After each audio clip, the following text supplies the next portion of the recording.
அப்படி ஒரு நண்பர் இருக்கிறாரா? அதாவது எப்போ பார்த்தாலும் வந்து மச்சான் கையில காசே இல்லடா, ரொம்ப டைட்டா இருக்கு அப்படின்னு அழுதுகிட்டே இருப்பாரு. ஆமான், கண்டிப்பா எல்லார் வாழ்க்கையிலயும் அப்படி ஒருத்தர் இருப்பார். நாமே பரிதாபப்பட்டு அவருக்கு டீ வாங்கி கொடுப்போம். சரியா சொன்னீங்க. ஆனா ஒரு நாள் தற்செயலாக அவருடைய பேங்க் அக்கௌண்ட்டை பார்க்குறீங்க. அதுல வந்து ஒவ்வொரு மாதமும் பணம் கட்டுக்கட்டாக ஏறிக்கிட்டே இருக்கு. அப்போ நமக்கு வர கோவத்துக்கு அளவே இருக்காது. ஆமா, லட்சக்கணக்கில் பேங்க் பேலன்ஸ் வச்சுக்கிட்டு தான் அவர் இத்தனை நாட்களாக வறுமை நாடகம் ஆடி இருக்கிறாருன்னு அப்போதான் உங்களுக்கு தெரியும். சரியா, இதே நிலைமை தான் இப்ப பிஎஃப் அமைப்புக்கும் உங்களுக்கும் இடையில நடந்து கொண்டிருக்கிறது. உண்மைதான். பல பேர் வந்து தங்களது பிஎஃப் கணக்கில் பணம் சேர்கிறது என்பதை மட்டும்தான் பார்ப்பாங்க. ஆமா, ஒவ்வொரு மாதமும் உங்க சம்பள ரசீதை பார்க்கும்போது அதுல பிஎஃப் அப்படின்னு ஒரு குறிப்பிட்ட தொகை பிடிக்கப்படுறத நீங்க பார்த்திருப்பீங்க. ஆனா அந்த பணம் எங்கே செல்கிறது, அதை நிர்வகிக்கும் அமைப்பு உண்மையில் லாபத்தில் இயங்குகிறதா அல்லது நஷ்டத்திலா அப்படின்னு நீங்க எப்போது யோசிச்சது உண்டா? அதை பற்றி பெரிய அளவில் யாருக்கும் தெரிவதில்லை. குறிப்பா அந்த திட்டத்தின் ஒரு பகுதியான இபிஎஸ், அதாவது தொழிலாளர் ஓய்வூதிய திட்டம் 1995 பின்னால் என்ன நடக்கிறது என்பது பலருக்கும் ஒரு மர்மம். உங்கள் பணத்தை வச்சுக்கிட்டு அவங்க ரகசியமா மாபெரும் லாபத்தை ஈட்டுகிறார்களா அல்லது அவங்க சொல்ற மாதிரி நிஜமாகவே திவாலாகும் நிலையில் இருக்கிறார்களா? இதை அறிந்து கொள்வது உங்களுடைய எதிர்கால நிதி பாதுகாப்பிற்கு மிக மிக முக்கியம். அதற்காகத்தான் இன்று நாம் வந்து 2 மிக முக்கியமான ஆவணங்களை வச்சு இந்த விரிவான தரவு பகுப்பாய்வை மேற்கொள்ள போகிறோம். ஆமா, ஒன்று 2024-25 ஆண்டுக்கான இபிஎஃப்ஓவின் அதிகாரப்பூர்வ ஆண்டு அறிக்கை. மற்றொன்று 2026 ஆகஸ்ட் 20 டெல்லி உயர்நீதிமன்றத்தில் இபிஎஃப்ஓ தாக்கல் செய்துள்ள ஒரு அதிர்ச்சிகரமான ஆவணம். இந்த 2 ஆதாரங்களையும் வச்சுக்கிட்டு அவங்க சொல்லும் கணக்குகளுக்கும் நிஜமான தரவுகளுக்கும் இடையே உள்ள மலைக்க வைக்கும் முரண்பாடுகளை நாம வெளிச்சத்திற்கு கொண்டு வர போகிறோம். சரி, இதை கொஞ்சம் விரிவாக பார்ப்போம். கண்டிப்பா. எந்த ஒரு நிதி அமைப்பையும் புரிஞ்சுக்கொள்ள முதலில் அதன் ஒட்டுமொத்த அளவை பார்க்க வேண்டும். எண்கள் எப்போதுமே பொய் சொல்லாது. அது உண்மைதான். இப்ப 2024-25 நிதியாண்டின் முடிவில் இந்த இபிஎஸ் கார்பஸ் எனப்படும் ஒட்டுமொத்த நிதி எவ்வளவு தெரியுமா? 10,07,460 கோடிகள். ஒரு நிமிஷம், 10 லட்சம் கோடியா? ஆமா, 10,07,460 கோடிகள். இதை சாதாரணமாக கடந்துவிட முடியாது. இது பல சிறிய நாடுகளின் ஒட்டுமொத்த பொருளாதாரத்தை விட பெரிய தொகை. அந்த எண்களை பார்த்தபோது நான் நிஜமாகவே அதிர்ச்சி அடைந்தேன். இந்த கார்பஸ் ஃபண்ட் ஏதோ தற்செயலாக உருவானதல்ல. 2020-21 முதல் இது வந்து 13.72% கூட்டு வட்டி விகிதத்தில் தொடர்ந்து வளர்ந்து வருது. அதாவது CAGR அடிப்படையில் ஒரு பிரம்மாண்டமான வளர்ச்சி. ஆமா, உலகெங்கிலும் உள்ள பல பென்ஷன் ஃபண்டுகள் ஒரு 5 அல்லது 6% வளர்ச்சியை தொடவே திணறிக் கொண்டிருக்கும் போது இந்த 13.72% என்பது ஒரு அசுரத்தனமான வளர்ச்சி. கண்டிப்பா.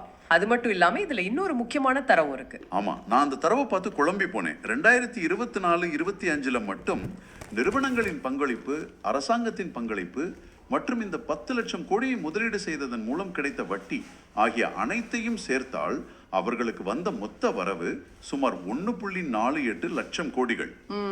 1.5 லட்சம் கோடி கிட்ட வந்திருக்கு. ஆமா, ஆனா அதே ஆண்டில் ஓய்வூதியம் கொடுப்பதற்காக அவர்கள் செய்த மொத்த செலவு வந்து வெறும் 27,963 கோடிகள் மட்டுமே. இது ஒரு மிகப்பெரிய முரண்பாடு. இது எப்படி இருக்குன்னா, மாதம் 1 லட்சம் ரூபாய் சம்பாதிக்கும் ஒருவர் தன்னுடைய குடும்ப செலவுக்கு வெறும் 20,000 ரூபாய் மட்டும் கொடுத்து விட்டு என்னிடம் பணமே இல்லை அப்படின்னு அழுவது போல இருக்கு. இவ்வளவு பணம் உள்ளே வரும்போது அவங்க ஏன் தொடர்ந்து இந்த நிதியத்தில் பற்றாக்குறை இருப்பதாக நீதிமன்றங்களில் வாதிடுகிறார்கள்? இதுல ஆச்சரியமான விஷயம் என்னவென்றால் அவங்க பயன்படுத்தும் கணக்கீட்டு முறைதான். கணக்கீட்டு முறையா? அதுல என்ன வித்தியாசம்? இங்குதான் காப்பீட்டு கணித மதிப்பீடு என்பதற்கும் நடைமுறை பணப்புழக்கம் என்பதற்கும் உள்ள வித்தியாசத்தை நாம் புரிந்து கொள்ள வேண்டும். கொஞ்சம் பொறுங்கள், இந்த காப்பீட்டு கணிதம் என்றால் என்ன? இப்போ அவங்களிடம் உள்ளே வரும் பணம் 1.48 லட்சம் கோடி, வெளியே செல்வது 28,000 கோடி. அவர்கள் கையில் ஒவ்வொரு வருடமும் 1 லட்சம் கோடிக்கு மேல் உபரியாக லாபம் நிற்கிறதே, அப்புறம் எப்படி பற்றாக்குறை வரும்?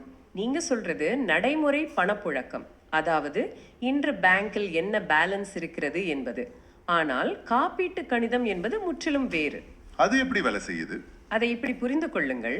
உங்களுடைய வீட்டில் ஒரு 30 வருடம் கழித்து ஒரு மிகப்பெரிய திருமணம் நடக்க போகிறது என்று வச்சுக்குவோம். இன்று உங்கள் வங்கி கணக்கில் பணம் அதிகமாக இருக்கலாம். ஆமா. ஆனா 30 வருடம் கழித்து பணவீக்கம் எவ்வளவு இருக்கும், மண்டபத்தின் வாடகை எவ்வளவு உயரும், எவ்வளவு பேர் வருவார்கள் என்று முன்கூட்டியே ஒரு கணக்கு போடுவீர்கள் அல்லவா? ஓஹோ, எதிர்கால செலவு கணிக்கிறது. சரியாக சொன்னீர்கள். அதுபோல இன்று இபிஎஃப்ஓவில் சந்தா செலுத்தும் பல கோடி தொழிலாளர்களும் ஒரே நேரத்தில் ஓய்வு பெற்றால் அவர்கள் அனைவரும் அடுத்த 20-30 ஆண்டுகளுக்கு தொடர்ந்து உயிர் வாழ்ந்தால் அவர்களுக்கு வாழ்நாள் முழுவதும் ஓய்வூதியம் கொடுக்க எவ்வளவு பணம் தேவைப்படும் என்று பல அனுமானங்களை வைத்து எதிர்காலத்தை கணிக்கிறார்கள்.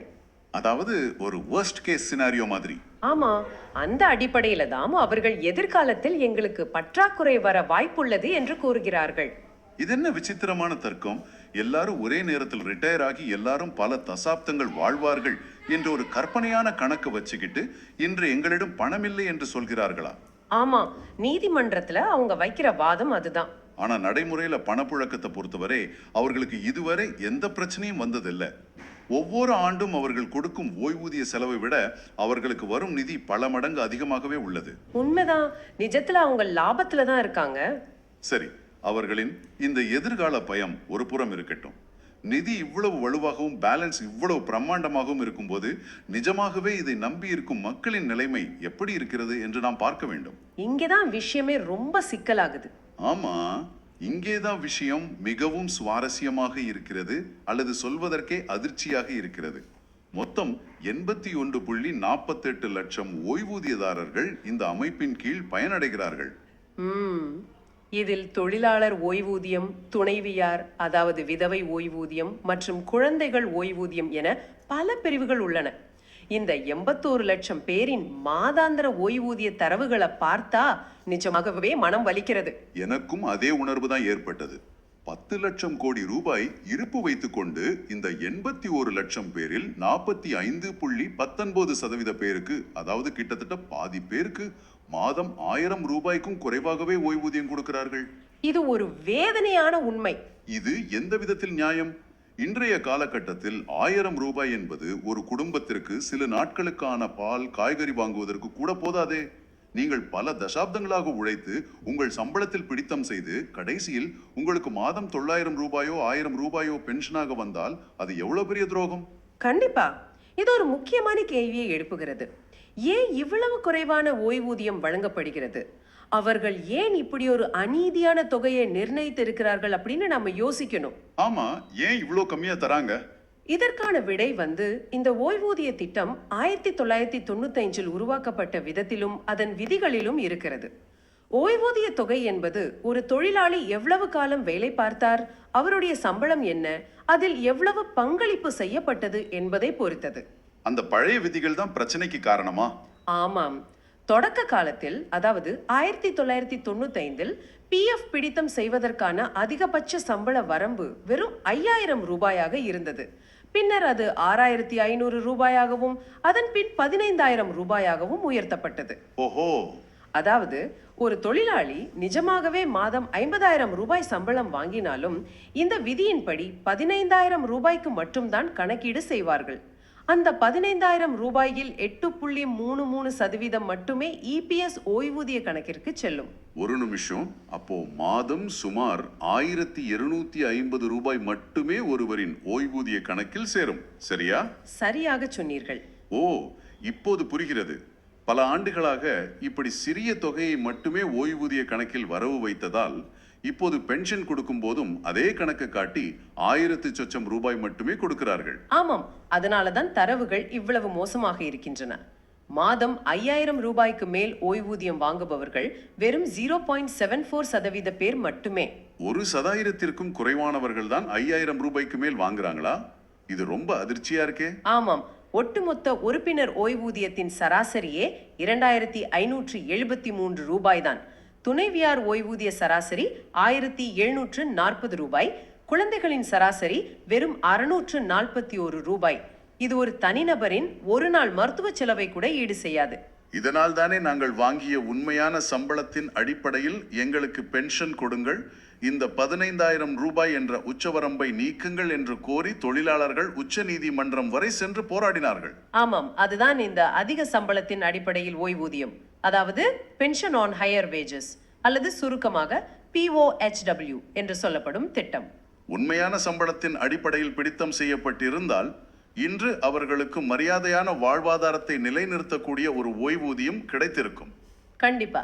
அதனாலதான் உச்ச நீதிமன்றத்தின் தலையீட்டிற்கு பிறகு இந்த திட்டத்தின் கீழ் அதிக ஓய்வூதியத்திற்கு விண்ணப்பிக்க தொழிலாளர்களுக்கு ஒரு வாய்ப்பு வழங்கப்பட்டது. ஆனா நான் இந்த 2024-25 ஆண்டு அறிக்கையை வாசித்த போது ஒரு தரவு என்னை கோபத்தின் உச்சிக்கே கொண்டு சென்றது. எந்த தரவு? இந்த அதிக ஓய்வூதியத்திற்காக மொத்தம் 17,49,000 பேர் விண்ணப்பித்திருக்கிறார்கள். ஆனால் இதில் 10,36,000 விண்ணப்பங்கள் தகுதி இல்லாதவை என்று நிராகரிக்கப்பட்டுள்ளன. ஆமா, கிட்டத்தட்ட 60% விண்ணப்பங்கள் நிராகரிப்பு. இதை எப்படி நாம் புரிந்து கொள்வது? எனக்கு தோன்றுவது என்னவென்றால், இது ஏதோ ஆவண பிழையால் நடந்த நிராகரிப்பு போல தெரியவில்லை. தெரிந்தே இந்த செயல்முறையை முடக்குவதற்காக காரணமே இல்லாமல் நிராகரிக்கிறார்களோ என்ற சந்தேகம் வருகிறது. அந்த சந்தேகம் உங்களுக்கும் எனக்கும் மட்டும் இல்ல, பலருக்கும் இருக்கிறது. நிராகரிப்புக்கு அவர்கள் சொல்லும் காரணங்கள் பல. சிலருக்கு முதலாளிகளிடமிருந்து பல வருடங்களுக்கு முந்தைய கூட்டு விருப்ப படிவங்கள் வரவில்லை என்கிறார்கள். அது எப்படி இத்தனை வருஷம் கழிச்சு சாத்தியம்? அதுதான் பிரச்சனை. சிலருக்கு ஆவணங்கள் சரியாக இல்லை, பழைய சம்பள பதிவுகள் இல்லை என்று கூறுகிறார்கள். ஆனால் எண்கள் பேசும் உண்மையை நாம் மறுக்க முடியாது. 17.5 லட்சம் பேர் விண்ணப்பித்ததில் இதுவரை வெறும் 31,013 பேருக்கு மட்டுமே புதிய ஓய்வூதிய ஆணை வழங்கப்பட்டுள்ளது. அடக்கடவுளே, 17 லட்சம் எங்க, 31,000 எங்க? இது ஆமை வேகம் கூட இல்ல. இதை செயல்படாத தன்மை என்றுதான் சொல்ல வேண்டும். உண்மைதான். சரி, இந்த அதிக ஓய்வூதியத்திற்கு தகுதி பெற்றவர்கள் சும்மா பென்ஷனை வாங்கிவிட முடியாது. அவர்கள் கடந்த கால நிலுவைத் தொகையை வட்டியுடன் திருப்பிச் செலுத்த வேண்டும் என்ற ஒரு மிகப்பெரிய நிபந்தனை உள்ளதே, அதை பற்றி கொஞ்சம் சொல்லுங்கள். அதுதான் இந்த ஒட்டுமொத்த பிரச்சனையின் மிக சிக்கலான புள்ளி. ஒருவர் அதிக ஓய்வூதியத்திற்கு தகுதி பெறுகிறார் என்றால் அவர் கடந்த காலத்தில் அந்த 15,000 ரூபாய் உச்சவரம்பின் கீழ் குறைவான தொகையை செலுத்தியிருப்பார் அல்லவா? ஆமாம். ஆனால் இப்போது அதிக பென்ஷன் வேண்டும் என்றால் அவருடைய முழு சம்பளத்தின் அடிப்படையில் கணக்கிட்டு அந்த வித்தியாச தொகையை வட்டியுடன் அவர் இபிஎஃப்ஓக்கு திருப்பி செலுத்த வேண்டும். இதுவரை சுமார் 97,580 பேர் இப்படி தங்களிடம் கேட்கப்பட்ட நிலுவைத் தொகையை செலுத்தியுள்ளனர். ஓஹோ, இங்கேதான் நாம் அந்த வட்டி விகிதத்தின் பின்னால் உள்ள சுவாரஸ்யமான கணிதத்தை பார்க்க வேண்டும். ஆமா. எனவே இதற்கெல்லாம் என்ன அர்த்தம் என்பதை நான் சொல்கிறேன், கேளுங்கள். நான் அந்த அறிக்கையின் வட்டி விகித பகுதியை பார்த்தேன். அது ஒரு அப்பட்டமான முரண்பாடு. சொல்லுங்கள். ஒரு பென்ஷன்தாரர் இந்த நிலுவைத் தொகையை செலுத்தும் போது அவரிடம் இபிஎஃப்ஓ வசூலிக்கும் வட்டி விகிதத்தின் சராசரி 9.33%. ஆனால் இதே அமைப்பு கடந்த 1995 முதல் மக்களிடம் வசூலித்த பணத்தை வெளியே பல்வேறு இடங்களில முதலீடு செய்திருக்கிறது அல்லவா? ஆமா, நிறைய இடங்கள்ல முதலீடு செஞ்சிருக்காங்க. அந்த முதலீடுகளின் மூலம் அவர்கள் ஈட்டிய சராசரி வட்டி எவ்வளவு தெரியுமா? வெறும் 8.52% மட்டுமே. இது ஒரு முக்கியமான பாயிண்ட். இதை நீங்கள் புரிந்து கொள்கிறீர்களா? ஒரு வங்கி உங்களிடமிருந்து பணத்தை வாங்கி 8% லாபம் சம்பாதிக்கிறது. ஆனால் அதே வங்கி உங்களிடம் ஒரு அபராத தொகையை கேட்கும் போது 9% வட்டி போடுகிறது. அதாவது அவர்கள் முதலீடு செய்து வெளியே சம்பாதித்த வட்டியை விட அதிகமாகவே பயனாளிகளிடமிருந்து வட்டியை வசூலிக்கிறார்கள். ஆமாம், கணித அடிப்படையில் பார்த்தால் இப்படி அதிக ஓய்வூதியம் கொடுப்பதில் அவர்களுக்கு எந்தவித நிதி இழப்பும் இல்லையே. சொல்ல போனால் அவர்கள் ஒவ்வொரு பென்ஷன்தாரரிடமிருந்தும் லாபம் தானே சம்பாதிக்கிறார்கள். உங்களுடைய இந்த லாஜிக் மிகச் சரியானது. சொல்ல போனால் அவர்களின் அந்த அறிக்கையிலேயே ஒரு குறிப்பு தெளிவாக கூறுகிறது. என்ன குறிப்பு? பயனாளிகளிடமிருந்து வசூலிக்கப்படும் வட்டி தொகையானது அதே பணத்தை இபிஎஃப்ஓ வெளியே முதலீடு செய்திருந்தால் கிடைக்கும் வட்டிக்கு சமமாகவோ அல்லது அதைவிட சற்றே அதிகமாகவோ இருக்கிறது என்று அவர்களே ஒப்புக்கொண்டுள்ளனர். ஓ, அப்போ அவங்க நஷ்டம் ஆகலன்னு அவங்களுக்கே நல்லா தெரியுது. ஆமா, ஆகையால் அதிக சம்பளத்தின் அடிப்படையில் ஓய்வூதியத்தை மாற்றி அமைப்பதில் நடைமுறையில் அவர்களுக்கு எந்தவித நிதி இழப்பும் ஏற்பட போவதில்லை என்பதுதான் ஆணித்தரமான உண்மை. இதைவிட ஒரு தெளிவான ஆதாரம் வேறு என்ன வேண்டும்? அதிக ஓய்வூதியம் கொடுத்தால் அவர்களுக்கு நஷ்டம் இல்லை என்பது அவர்களின் சொந்த அறிக்கையிலேயே கணிதபூர்வமாக நிரூபிக்கப்பட்டுள்ளது. அப்படி இருக்கும்போது இந்த விண்ணப்பங்களை பரிசீலிப்பதிலும் அதிக பென்ஷன் கொடுப்பதிலும் ஏன் இவ்வளவு தயக்கம் காட்டுகிறார்கள்? ஏன் 60% விண்ணப்பங்களை நிராகரிக்கிறார்கள்? இதற்கு பின்னால் வேற ஏதாவது உள்நோக்கம் இருக்கிறதா? இதை ஒரு பெரிய கண்ணோட்டத்தில் பார்த்தால் வந்த அவர்களின் பயம் இந்த வட்டி வித்தியாசத்தில் இல்லை. அவர்களின் உண்மையான அச்சத்தை தான் 2026 ஆகஸ்ட் 20 அன்று டெல்லி உயர்நீதிமன்றத்தில் தாக்கல் செய்துள்ள மனுவில் நாம் அப்பட்டமாக பார்க்க முடிகிறது. அவர்கள் நீதிமன்றத்தில் ஒரு புதிய வாதத்தை முன்வைத்துள்ளார்கள். ஆமா, நான் அந்த நீதிமன்ற ஆவணத்தை படித்தேன். அவர்கள் 38,000 பேரின் மாதிரி தரவுகளை வைத்து ஒரு மதிப்பீடு செய்திருக்கிறார்கள். அதன்படி இந்த 38,000 பேருக்கும் அதிக ஓய்வூதியம் வழங்கினால் சுமார் 9,500 கோடி ரூபாய் பற்றாக்குறை வரும் என்று நீதிமன்றத்தில் சொல்லியிருக்கிறார்கள். இது எப்படி சாத்தியம்? ஒரு நபருக்கு சுமார் 25 லட்சம் ரூபாய் பற்றாக்குறை வருகிறதா? எனக்கு தோன்றுவது என்னவென்றால், அதிக ஓய்வூதியம் கொடுக்கக்கூடாது என்பதற்காகவே நீதிமன்றத்தை பயமுறுத்த இப்படி ஒரு பிரம்மாண்டமான நஷ்ட கணக்கை காட்டுகிறார்களோ என்று சந்தேகமாக இருக்கிறது. உங்களுடைய சந்தேகம் நியாயமானதுதான். ஆனால் அவர்கள் எந்த அடிப்படையில் அந்த 25 லட்சம் ரூபாய் கணக்கை கொண்டு வருகிறார்கள் என்று நாம் பார்க்க வேண்டும். அது என்ன கணக்கு? ஒரு நபர் அதிக சம்பளத்தில் பென்ஷன் வாங்க தொடங்கினால் அவர் உயிருடன் இருக்கும் வரை அந்த அதிக தொகை கொடுக்கப்பட வேண்டும். அவருக்கு பிறகு அவர் மனைவிக்கு கொடுக்க வேண்டும். இது ஒரு நீண்ட கால பொறுப்பு. சரி. இந்த 38,000 பேர் என்பது வெறும் ஒரு சாம்பிள் மட்டுமே. இதை ஒரு மல்டிப்ளையர் எஃபெக்டாக பாருங்கள். தகுதி பெற்ற லட்சக்கணக்கான ஆட்களுக்கு தலா 25 லட்சம் ரூபாய் வீதம் அடுத்த 20-30 ஆண்டுகளுக்கு கொடுக்க வேண்டும் என்றால் என்னாகும்? அது மிகப்பெரிய தொகையாக மாறுமே.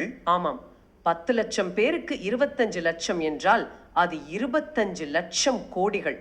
அந்த இடத்தில் அவர்களின் 10 லட்சம் கோடி கார்பஸ் நிதி முழுவதுமாக கரைந்து ஒட்டுமொத்த அமைப்பே திவாலாகிவிடும் என்பதுதான் அவர்களின் கணிதபூர்வமான வாதம். இன்று பணம் அதிகமாக இருக்கலாம், ஆனால் எதிர்கால பொறுப்புகள் அந்த 10 லட்சம் கோடியை விட பெரிதாக வளரக்கூடும் என்று அவர்கள் வாதிடுகிறார்கள். இதுதான் அந்த காப்பீட்டு கணித பயம். சரி, எதிர்காலத்தில் திவாலாகிவிடும் என்ற அவர்களின் அந்த பயத்தை ஒரு நிமிடம் ஓரமாக வைப்போம். நடைமுறையில் வேறு என்ன சிக்கல்களை காட்டி இந்த அதிக ஓய்வூதிய விண்ணப்பங்களை இழுத்தடிக்கிறார்கள்? நிர்வாக ரீதியாகவும் சட்ட ரீதியாகவும் பல பெரிய சிக்கல்களை அவர்கள் நீதிமன்றத்தில் சுட்டிக்காட்டியுள்ளனர். உதாரணமாக, நேர்கட்டுதல் அல்லது நெட்டிங் எனப்படும் ஒரு பிரச்சனை. நெட்டிங் அப்படின்னா என்ன? அதாவது, ஒரு பயனாளி அதிக ஓய்வூதியத்திற்கு தகுதி பெறும்போது அவர் இபிஎஃப்ஓக்கு செலுத்த வேண்டிய ஒரு நிலுவைத் தொகை இருக்கும். அதே சமயம் கடந்த சில வருடங்களாக அவருக்கு கிடைக்காமல் போன கூடுதல் ஓய்வூதியத்தை இபிஎஃப்ஓ அவருக்கு அரியர்ஸாக கொடுக்க வேண்டியிருக்கும். சரி. இந்த இரண்டையும் கழித்துவிட்டு மீதி தொகையை மட்டும் ஒருவரையொருவர் செட்டில் செய்து கொள்ள முடியாது என்று இபிஎஃப்ஓ கூறுகிறது. ஏன் முடியாது? இது என்ன அவ்வளவு பெரிய ராக்கெட் சயின்ஸா? உனக்கு நான் கொடுக்க வேண்டிய தொகையிலிருந்து நீ எனக்கு கொடுக்க வேண்டிய தொகையை கழித்து விட்டு பாக்கியை கொடுப்பது தானே இயல்பான கணக்கு. இது கடையில் நடக்கும் சாதாரண வரவு செலவு கணக்கு தானே. அதுதான் நாம் சாதாரணமாக நினைப்பது. ஆனால் சட்ட ரீதியாக இது அவ்வளவு எளிதல்ல. ஓய்வூதிய நிலுவைத் தொகை என்பது ஒரு வருமானமாக கருதப்படுகிறது.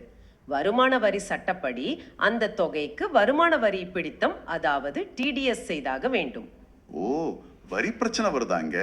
ஆமாம், வரியை கணக்கிடாமல் இரண்டையும் நேர் கட்டுவது சட்டப்படி சாத்தியமில்லை என்று அவர்கள் விளக்குகிறார்கள். இது எப்படி இருக்குன்னா, ஒரு கடையில் நாம் வாங்கிய பொருள் பழுதாகி விட்டது என்று திருப்பி கொடுக்க போகிறோம். கடைக்காரர் வந்து, பொருளை நான் திருப்பி எடுத்துக்கொள்கிறேன், ஆனால் இதற்கு நான் ஏற்கனவே அரசாங்கத்திற்கு ஜிஎஸ்டி கட்டிவிட்டேன், எனவே அந்த வரியை நீ முதலில் என் கையில் கொடு, அப்புறம்தான் உனக்கு ரீஃபண்ட் தருவேன் என்று சொல்வது போல் இருக்கிறது. ஆமாம், கிட்டத்தட்ட அப்படித்தான். மக்களுக்கான ஒரு திட்டத்தில் வரி என்ற ஒரு விஷயத்திற்காக ஒரு சாமானியனை இப்படி அலைய விடுவது எந்த வகையிலும் ஏற்றுக்கொள்ள முடியாத ஒன்று. அது மட்டுமில்ல, விலக்களிக்கப்பட்ட நிறுவனங்களின் விவகாரமும் இதில் ஒரு பெரிய முட்டுக்கட்டையாக இருக்கிறது. அது என்ன விலக்களிக்கப்பட்ட நிறுவனங்கள்? பல பெரிய நிறுவனங்கள் தங்கள் தொழிலாளர்களின் பிஎஃப் பணத்தை இபிஎஃப்ஓவிடம் கொடுக்காமல் தாங்களே ஒரு தனி ட்ரஸ்ட் வைத்து நிர்வகிக்கின்றன. இது சட்டப்படி அனுமதிக்கப்பட்ட ஒன்றுதான். அவங்க பணத்தை அவங்களே மெயின்டைன் பண்ணுவாங்களா? ஆமாம். ஆனால் இப்போது அதிக ஓய்வூதியம் என்று வரும்போது இந்த நிறுவனங்களின் ட்ரஸ்ட் விதிகளே பின்பற்றப்படும் என்றும் அந்த விதிகளின் படியே அவர்கள் அதிக ஓய்வூதியத்திற்கு தகுதியானவர்களா என்றும் தீர்மானிக்கப்படும் என்றும் இபிஎஃப்ஓ தெளிவுபடுத்தியுள்ளது. இது ஒரு புது சிக்கலா இருக்கு. ஆமா, ஒவ்வொரு நிறுவனத்தின் ட்ரஸ்ட் விதிகளும் வெவ்வேறாக இருக்கும். எனவே எல்லா தொழிலாளர்களுக்கும் பொதுவான ஒரு தீர்வை உடனே அமல்படுத்த முடிவதில்லை. அப்படியானால் இது பல தரப்புகளில் இருந்து தொழிலாளர்களை முடக்கும் ஒரு திட்டமிட்ட வலை போலத்தான் இருக்கிறது. ஒரு பக்கம் வந்து எதிர்காலத்தில் திவாலாகி விடுவோம் என்ற அனுமானத்தின் அடிப்படையிலான பயம். ஆமா. இன்னொரு பக்கம் வரி பிடித்தம் என்ற நிர்வாக சிக்கல். மற்றொரு பக்கம் தனி ட்ரஸ்ட் விதிகள் என்ற சட்ட சிக்கல். இவையெல்லாம் சேர்ந்து தான் 17 லட்சம் விண்ணப்பங்களில் வெறும் 31,000 பேருக்கு மட்டுமே அதிக ஓய்வூதியம் கிடைக்க காரணமாக இருக்கின்றன. சரியா சுருக்கி சொல்லிட்டீங்க. இதுதான் இப்போதைய கள நிலவரம். நாம் இதுவரை அலசியதை உங்களுக்காக, நேயர்களுக்காக நான் சுருக்கமாக கூறுகிறேன். கவனியுங்கள். ஒரு புறம் இபிஎஸ் நிதியானது 10 லட்சம் கோடி ரூபாய் என்ற இமாலய சேமிப்புடன் ஒவ்வொரு ஆண்டும் 13% மேல் அசுர வளர்ச்சியை கண்டு வருகிறது. உள்ளே வரும் பணத்திற்கும் வெளியே பென்ஷனாக போகும் பணத்திற்கும் இடையே உள்ள வித்தியாசம் பல மடங்கு. இது உலக பொருளாதாரத்திலேயே ஒரு வியக்கத்தக்க லாபகரமான மாடல். உண்மைதான். ஆனால் மறுபுறம் இந்த நிதிக்காக தங்கள் வியர்வையை சிந்திய 81 லட்சம் தொழிலாளர்களில் பாதிக்கும் மேற்பட்டோர் மாதம் 1000 ரூபாய்க்கும் குறைவாக ஓய்வூதியம் பெற்று தவித்துக் கொண்டிருக்கிறார்கள். இதை சரி செய்ய கொண்டு வரப்பட்ட அதிக ஓய்வூதிய திட்டமும் பல காரணங்களை காட்டி முடக்கப்படுகிறது. விடைபெறுவதற்கு முன் நேயர்களான உங்கள் சிந்தனைக்கு நான் ஒரு ஆழமான கேள்வியை முன்வைக்கிறேன். இதை கொஞ்சம் யோசித்து பாருங்கள்.